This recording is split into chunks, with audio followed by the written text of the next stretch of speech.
Welcome to Unapologetically Reborn. I am Cody. And I'm Alicia. Welcome.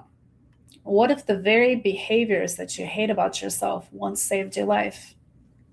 What if your anxiety, your people pleasing, your overthinking, your inability to trust, your need to control everything weren't signs that something was wrong with you, but signs that your nervous system became incredibly good at surviving? Because if this is true, then maybe you don't need to hate yourself. Maybe you need to understand yourself.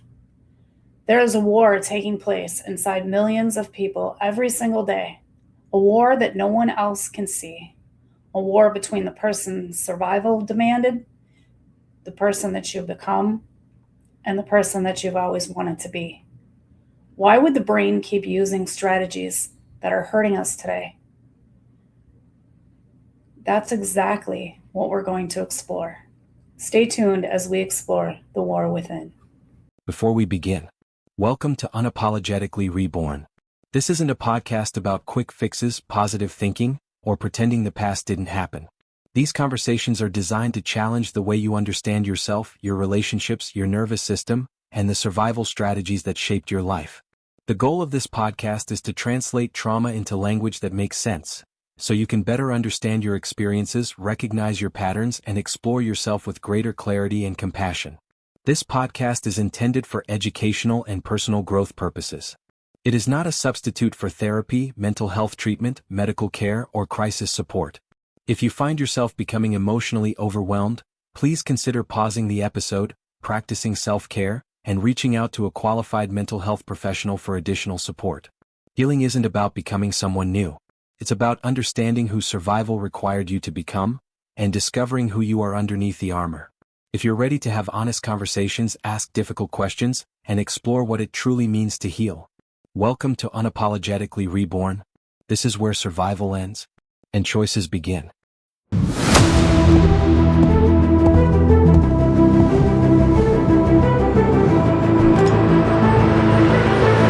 Welcome to The War Within, a special educational series from the Unapologetically Reborn podcast. This series is intense, but it isn't about fixing you. It's about understanding the invisible battles that so many people fight every single day. Battles that began long before you ever realized that you were fighting them. If you've ever asked yourself, why can't I relax? Why do I overlook everything? Why do I keep choosing unhealthy relationships? Why do I struggle to trust people? Why do I keep putting everyone else before myself? Then this series is for you. Because what if those behaviors aren't signs that something is wrong with you? What if they're signs that your brain became incredibly good at surviving? Today, we're beginning with one of the most important truths in trauma recovery: the survival strategies that saved your life, but are also hurting you now. Every human being is born with one primary goal: that's survival. Before your brain worries about happiness, before it worries about confidence, before it worries about success, it asks one simple question: am I safe? If the answer is no, your nervous system immediately begins adapting. Your nervous system is incredibly intelligent. It isn't trying to make us anxious. It isn't trying to ruin our relationships, and it isn't trying to sabotage our lives. Its only job is survival. If something helps keep us alive, our brains remember it. So imagine being a child that grows up in a home where yelling happens every night. They begin listening for footsteps. They notice facial expressions. They monitor everyone's mood. They learn danger can happen at any moment. That child isn't choosing hypervigilance. Their nervous system is adapting. This is one of the most misunderstood parts of trauma. Trauma doesn't simply leave memories. Trauma changes behavior. Not because people are weak, because the brain learns and it asks, what helped me to survive yesterday? And then it repeats again tomorrow. We're talking about yesterday's armor becoming today's cage. So here's an analogy. It's kind of a silly one. But think about the woolly mammoth during the Ice Age. It has massive, thick fur. It was pure genius at the time. It kept them alive.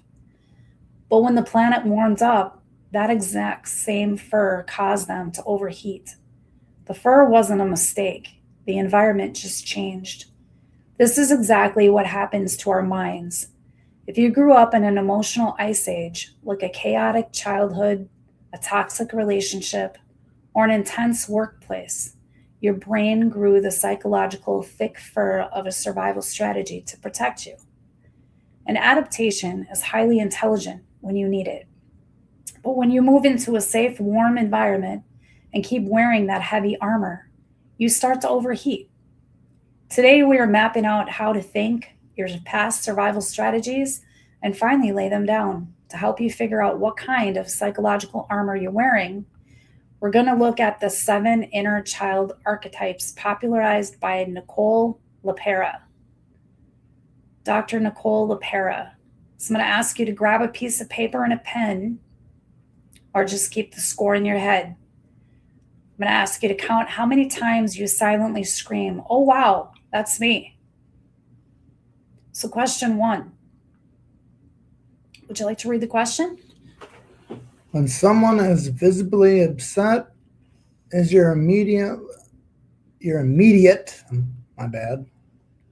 automatic reflex to fix their mood so you can breathe? Again. If so, that's the caretaker. Now, you're probably going to have more than one adaptation, so I want you to know not to expect just one, because you may have several. So the caretaker, when taking care of everyone else, becomes your identity. The caretaker isn't born. The caretaker is created. Maybe if I take care of everyone, someone will finally take care of me. What is a caretaker? The caretaker is someone who learns that other people's needs are more important than their own. Not because they're naturally selfless, but because somewhere along the way, their nervous system learned that caring for others created safety. So how was the caretaker developed? Imagine being a child in a home where one parent struggles with addiction, or a parent who is emotionally unstable, or maybe they're mentally ill, or constantly angry. Children quickly begin asking questions like, how can I keep mom from crying? How can I stop dad from getting angry?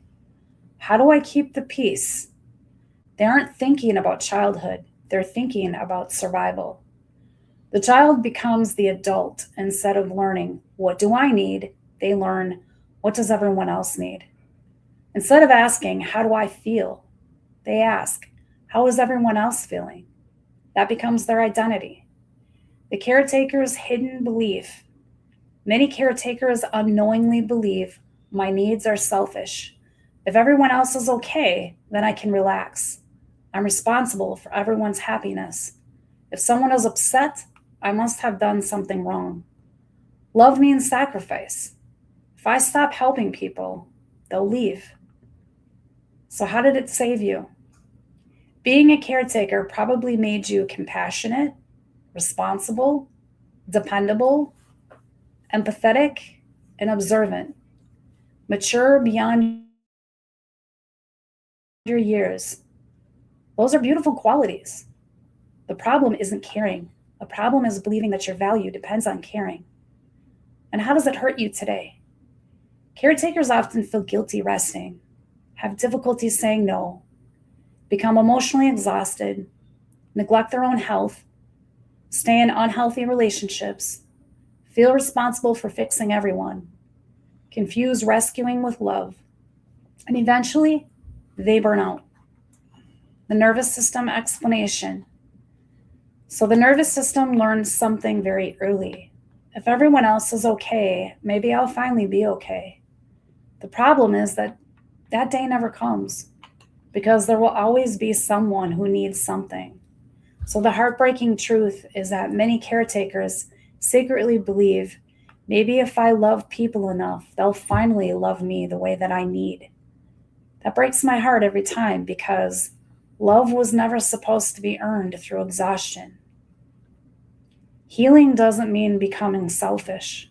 Healing means remembering you are one of the people you are responsible for caring for. So here's a couple questions for you. Who taught me that everyone else's needs came before mine? When do I feel guilty for resting? Do I need help because I genuinely want to, or because I fear disappointing people? What would caring for myself look like this week? These are also going to be in the workbook. You can find it at www.unapologeticallyreborn.com. It should be up now. Our domain was switched and it was supposed to be up by now. So your closing thoughts.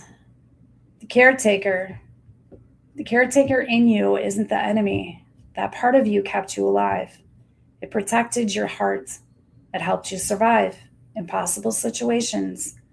But healing gently reminds that part of you no longer have to carry the weight of everyone else's world. You deserve to care too. If you spent your whole life taking care of everyone else, who has been taking care of you? Go ahead.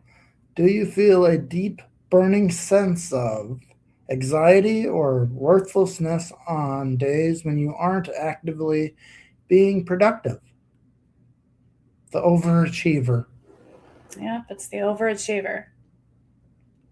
So the child message: if I'm successful enough, maybe I'll finally be enough. Why does it develop? Because love felt conditional. Praise came through achievement. Failure felt dangerous. Success became safety. How did it save you? You became responsible, independent, motivated, reliable. How does it hurt you today? You never rest. Nothing feels good enough. Your worth depends on performance. You confuse achievement with value. So, who would I be if I didn't have to earn love? Next question, Cody. Do you turn down big opportunities or procrastinate because the fear of failing publicly feels worse than just staying stuck? The underachiever. Oh, I know a couple of those. So the underachiever, when staying small feels safer than succeeding. Sometimes the safest place to hide is beneath your own potential. So what is the underachiever? The underachiever isn't someone who lacks intelligence. The underachiever is someone who has learned that success carries a cost. Somewhere in their life, their nervous system connected achievement with pain. So how was the underachiever developed? Imagine a child who was criticized every time that they tried, and they were told they would never amount to anything. They were punished for making mistakes, or they had siblings who were compared against them. They learned that success made others jealous or angry, or they grew up believing failure was inevitable. Eventually, the brain says, if trying hurts, maybe I should stop trying. The hidden beliefs. Many underachievers unknowingly believe, why try if I fail anyway? If people expect less, I can't disappoint them. Success isn't for people like me. It's safer not to dream. If I never try, I never have to experience rejection. So how did it save you? The strategy protected you from shame, criticism, rejection, humiliation, feeling like a failure. If you never put yourself out there, no one could crush your dreams. How does that hurt you today? As an adult, Many underachievers procrastinate. They quit before finishing, stay in jobs beneath their abilities, avoid opportunities, talk themselves out of success, believe everyone else is more capable. They often mistake fear for a lack of motivation. The tragic irony: the underachiever isn't afraid of work. They're afraid of what success or failure might mean. Sometimes succeeding means becoming visible. Sometimes visibility has never felt safe. The nervous system's perspective. If your nervous system learned that being noticed led to criticism, remaining invisible became protection. If you're trying your hardest and it still isn't good enough, not trying becomes less painful. This war wasn't laziness, it was adaptation. Healing isn't forcing yourself to achieve more. Healing begins by asking, who convinced me that my potential was dangerous? Because the goal isn't becoming successful to prove that you have any worth. The goal is believing that you are worthy before you accomplish anything. So here's for you. Question for you. A few of them. When did I stop believing in myself? What am I trying to protect myself from by staying small? If I knew I couldn't fail, what would I pursue? Am I avoiding failure or avoiding being seen? The underachiever isn't someone who lacks potential. They're often someone whose potential has been buried beneath fear. Healing isn't about becoming someone extraordinary. It's about giving yourself permission to become who you've always been. Next question. Are you chronically drawn to romantic partners or friends who feel like projects that you need to fix, heal, or save? The rescuer. Yeah, that's the rescuer. So your childhood message was, if I take care of everyone else, maybe someone will finally take care of me. Why did it develop? Chaotic homes, emotional immature parents, addiction, mental illness, domestic violence. The child became the adult. How did it save you? You learned empathy, responsibility, compassion, problem solving. How does it hurt you today? You attract unhealthy relationships. You ignore your own needs. You mistake rescuing for loving. You feel guilty saying no. Question for you. I help because I chose to, or because I fear what happens if I don't? I realize there are similarities between the rescuers and the caretakers, so I want to take a quick look at the difference. So the caretaker's core feature is I'm responsible for everyone. The caretaker believes that their job is to meet the people's needs, often because they had to do growing up. The typical thought, I need to make sure that everyone's okay. I feel guilty resting. I always put everyone else first. I don't even know what I need.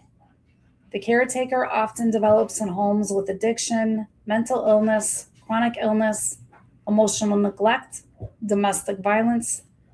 The caretaker's identity becomes my value comes from taking care of people. Now here's the difference with the rescuer. The core fear, I have to fix people. The rescuer goes one step further. They don't just care for people, they're drawn to broken people because they believe they can save them. The typical thought process is if I love them enough, they'll change. They just need someone who understands. I can't leave because they need me. It's my job to fix this. The rescuer often stays in toxic relationships, trauma bonds, codependent relationships. The rescuer's identity becomes my purpose is saving people. So think of it this way. The caretaker takes care of everyone's needs, and the rescuer takes responsibility for everyone's healing. Next question.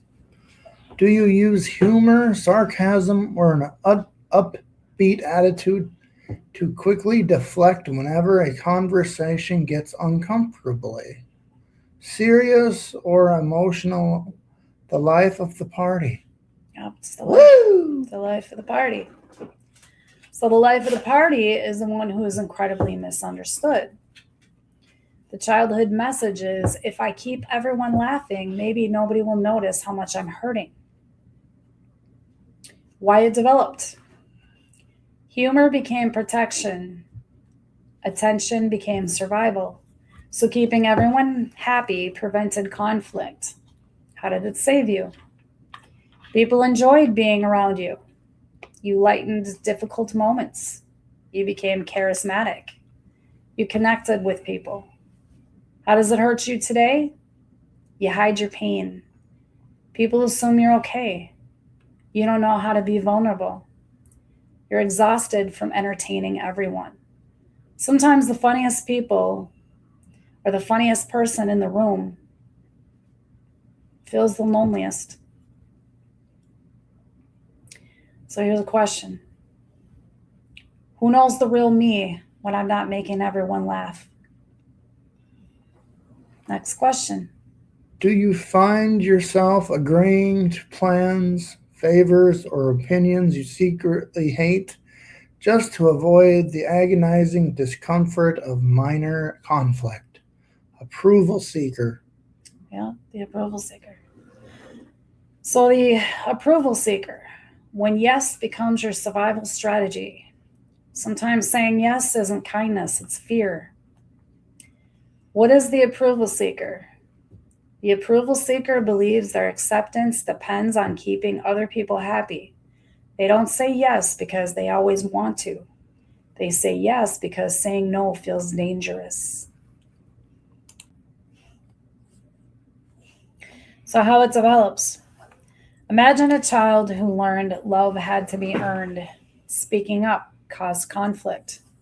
Saying no brought punishment. Disappointing people meant rejection. Peace depended on making everyone else happy. So eventually their nervous system learns, if I keep everyone happy, maybe they'll keep loving me. The hidden beliefs. Many approval seekers believe that I don't want people mad at me. So conflict means rejection. My needs aren't as important as everyone else's. Good people always help. Saying no is selfish. If they leave, it'll be my fault. How did it save you as a child? Being agreeable reduced conflict. Keeping people happy kept you safe. Reading everyone's emotions protected you. Avoiding arguments prevented chaos. Your nervous system learned agreement equals safety. How does it hurt you today? You overcommit. You're exhausted. People take advantage of you. You become resentful. You lose yourself. You don't know what you actually want. The tragedy in this is the approval seeker often hears, you're so nice, but inside they're thinking, I'm exhausted. The nervous system doesn't hear, can you help me? It hears, will they reject me if I say no? Those are completely different questions. Healing doesn't mean becoming rude. Healing means understanding kindness without boundaries.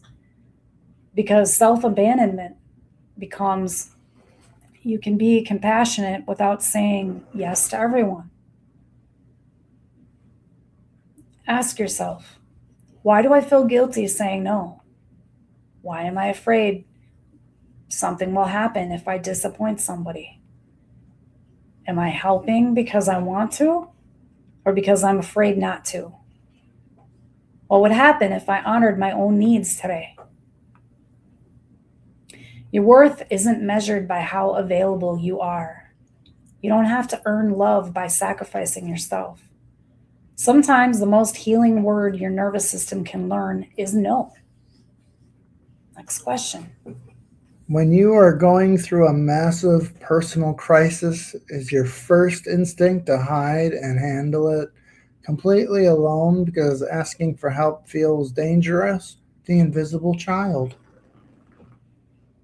The invisible child, the childhood message. If nobody notices me, nobody can hurt me. Why did it develop? Conflict, abuse, being overlooked, favoritism, walking on eggshells. How did it save you? You became quiet, independent, easy, low maintenance. How does it hurt you today? You struggle to speak up. You minimize your needs. You feel unseen. You apologize for existing. You disappear inside relationships. Question for you. Where in my life am I still making myself smaller? Next question. Do you over explain yourself or apologize constantly, even when you haven't done anything wrong? Just to keep the peace, approval seeker / caretaker. Yeah, it's both. Yeah. Next question. Do you act like a social chameleon, hiding your real hobbies, music taste, or opinions depending on who you're talking to? The approval seeker. Oh, it's the approval seeker. Next one. Do you feel safe only when you're in total control of everything, single detail around you, the rescuer? It's the rescuer, yep. So here's what all of these roles have in common. None of them mean something is wrong with you. They were intelligent adaptations to environments where your nervous system believes survival depended on becoming someone. Someone different than whom you are. So let's talk about what's happening inside your brain real quick. Brain created them in the first place. Your brain isn't trying to make your life difficult. It's trying to keep you alive. So your amygdala, think of the amygdala as your brain's smoke alarm. Its job isn't to decide whether danger is real. Its job is to notice possible danger and sound the alarm.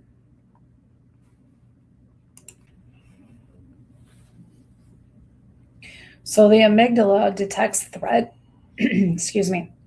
It activates fight, flight, freeze, or fawn, and it works incredibly fast. It prioritizes survival over logic. The amygdala would rather be wrong 100 times than miss one real threat. The prefrontal cortex. Now let's meet another part of your brain. The prefrontal cortex. It helps with planning, logic, decision-making, problem-solving, self-control, perspective. This is the part of your brain that says, maybe everything is actually okay. So what trauma does? When your nervous system senses danger, the amygdala gets louder. The prefrontal cortex gets quieter. Here's an example. Imagine that you're walking through the woods. You hear something move behind you. Your amygdala doesn't wait to gather evidence. It immediately asks, could this kill us? Your heart races. Your muscles tense. You start scanning your surroundings. That's survival. A few seconds later, you realize it was only a squirrel. Your prefrontal cortex steps in and says, we're okay. Children living in unpredictable homes don't have one frightening moment. They experience hundreds, sometimes thousands. Eventually, the amygdala begins expecting danger. It doesn't wait, it just assumes. So if your amygdala spent years believing the world isn't safe, then your nervous system begins creating strategies to survive. That's where people-pleasing begins. That's where hypervigilance begins. That's where becoming the caretaker, the invisible child, the overachiever, that's where it all begins. Imagine your house catches fire. A smoke alarm goes off. Good thing. That's exactly what's supposed to do. But imagine the fire is put out and the alarm never stops ringing. Every hour, every day, every year. Eventually, It isn't protecting you anymore. It's exhausting you. Trauma often feels like living with a smoke alarm that never realizes the fire is over. Think of your prefrontal cortex as the wise adult or the calm CEO of your brain. It handles logical decisions, emotional regulation, future planning, and healthy boundaries. When you feel safe, the CEO runs the show perfectly. But the second that you experience a trigger today, like let's say your partner is looking annoyed or you get a vague email from your boss, your brain treats it like a life or death emergency. The alarm system in your brain, the amygdala, it screams danger, and it fires the CEO on the spot. It literally cuts off the power of blood flow to your prefrontal cortex. And once the wise adult is locked out of the building, your inner child archetypes take over the company. This is precisely why you find yourself people pleasing, snapping, or hiding away before you can even think about it. Your logical brain is offline. Your nervous system's trapped back into your personal ice age, using old tools to fight a threat that isn't actually there. This is exactly why you can't think your way out of a survival strategy. Your thinking brain isn't even invited to the party. So every survival strategy makes a promise. It says, if you let me stay in control, I'll keep you safe. Hypervigilance promise, I'll make sure that nothing catches us off guard. The caretaker promises, I'll keep everyone happy so nobody leaves. The overachiever promises, if we're successful enough, nobody can reject us. The invisible child promises, if nobody notices us, nobody can hurt us.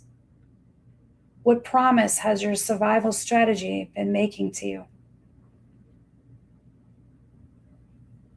You're not just letting go of a behavior. You're letting go of something that you've spent years saying, trust me. It's spent years telling you, trust me. I know how to keep us alive. Now ask yourself, what has this strategy cost you? The overachiever lost peace. The caretaker lost themselves. The invisible child lost their voice. The approval seeker lost their boundaries. For years, we've been asking the wrong question. We've been asking things like, how do I get rid of these behaviors? But maybe the better question is, what were they trying to protect me from today? I'm not asking you to remove your armor. I'm asking you to loosen it, just enough to see what life feels like without carrying it every second. Healing isn't ripping the armor off. Healing's discovering when you no longer need to wear it. One of the deepest human needs is to feel understood. Validation tells the nervous system that your experience makes sense. When we validate our experiences, we're not saying everything that happened was okay. We're saying it makes sense that I adapted the way that I did. Shame begins to loosen when understanding takes its place. Research on self-compassion suggests that when we respond to ourselves with understanding instead of criticism, people often become more willing to face difficult emotions, not less. Self-compassion isn't making excuses. It's creating enough emotional safety to grow. That's an important distinction. People often worry that compassion means lowering standards. The evidence suggests the opposite. When people feel emotionally safe, they're often more open to change. Every time we remember a painful experience, our brain has an opportunity to experience it in a slightly different way. We can't change what happened, but we can change the meaning that we carry forward. That's why the words that we speak to ourselves today matter. Rituals matter. Humans have used rituals for thousands of years. Funerals, weddings, graduation ceremonies, lighting candles, writing letters. We create rituals because our brains need experiences that mark transition. A ritual tells your brain something important is changing. Another one of these is writing. Writing slows the mind down. Thoughts become sentences. Emotions become words. And sometimes what has been trapped inside us for years finally has somewhere to go. So before we move on, I want to invite you into a small ritual. Not because words are magical, but because your nervous system deserves to hear something it may never heard before. Instead of criticizing the parts of you that have survived, what would happen if you thanked them? This letter isn't magic. It doesn't erase trauma.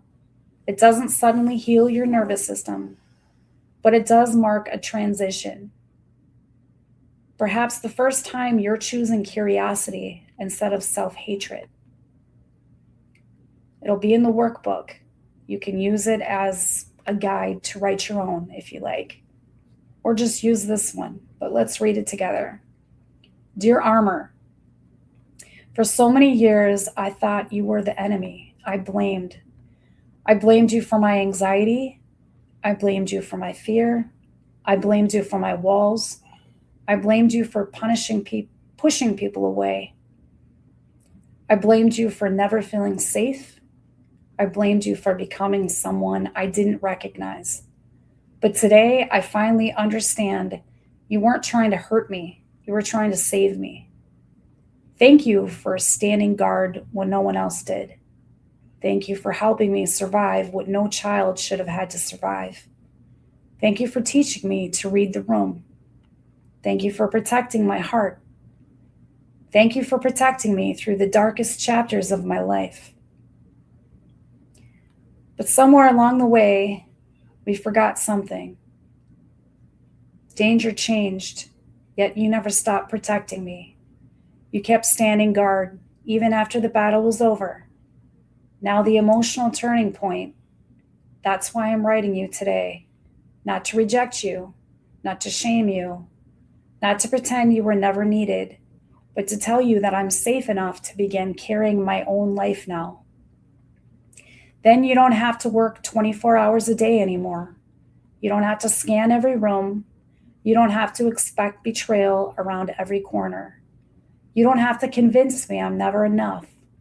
You don't have to protect me from every possible hurt. You've done enough. I won't forget you, because without you, I might not be here. But I also know survival was never supposed to become my permanent home. Today I choose something different. I choose curiosity instead of fear, boundaries instead of self-abandonment, connection instead of isolation, rest instead of constant vigilance, healing instead of merely surviving. Finally, so today I gently lay down the armor that once protected me, not because it failed, but because it succeeded.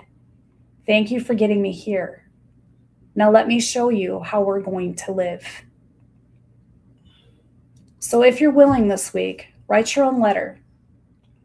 Like I said, this one will be in the workbook. You can look at it as a reference to write your own. And again, not because writing magically heals trauma, but because this could be the first time you've ever thanked that part of you that worked so hard to keep you alive. The battle within doesn't define you. The courage to face it does. And so many of us spent our whole life hating the very part of us that was trying to save us. And we didn't even realize it. So next week, we're going to talk about the cost of healing, what you lose, but also what you gain. Please subscribe or follow us on whichever platform you listen on for daily posts, and so you don't miss this. Follow us on Facebook, TikTok, and Instagram. Those are daily posted. Anything that you want to add, Cody? Nope. Thank you for listening to Unapologetically Reborn. This is where survival ends and choices